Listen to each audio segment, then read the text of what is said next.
తహసీల్దార్ కార్యాలయంలో ఎదుట బీఆర్ఎస్ నేతలు ఆందోళనకు దిగారు. మాజీ మంత్రి ఎర్రబెల్లి అరెస్టుకు వ్యతిరేకంగా నిరసన చేపట్టారు. ప్రభుత్వానికి వ్యతిరేకంగా నినాదాలు చేశారు. కాంగ్రెస్ ప్రభుత్వం అధికార దుర్వినియోగానికి పాల్పడుతుందని మాజీ ఎమ్మెల్యే శంకర్ నాయక్ అన్నారు. ప్రజాస్వామ్యాన్ని అపహాస్యం చేస్తూ తొర్రూరు మున్సిపల్ చైర్మన్, వైస్ చైర్మన్లు ఎన్నుకోవటం దుర్మార్గమన్నారు. రానున్న రోజుల్లో కాంగ్రెస్ కు పుట్టగతులు ఉండవని శాపనార్థాలు పెట్టారు.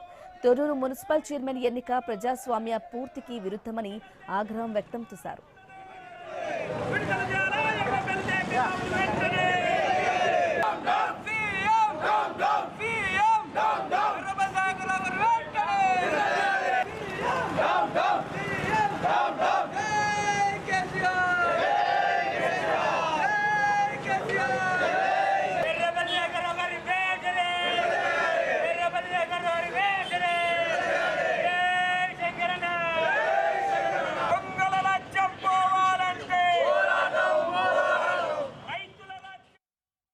మంత్రి గారిని వారిపై దౌర్జన్యం చేయడం, అరెస్టు చేయడం బాధాకరం.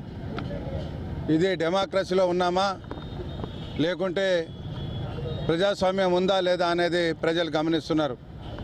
న్యాయబద్ధంగా జరపవలసిన మున్సిపాలిటీ ఎలక్షన్లను దౌర్జన్యంగా పోలీసులను పెట్టి అక్రమ అరెస్టులు చేసి జనాలను, ప్రజలను నానా ఇబ్బంది పెడుతున్న కాంగ్రెస్కు రాబోయే రోజుల్లో తప్పకుండా మూల్యం చెల్లించుకోవాల్సింది గుణపాఠం ఉంటుంది. నేను ఇప్పటికీ మీకు చాలాసార్లు హెచ్చరించాం.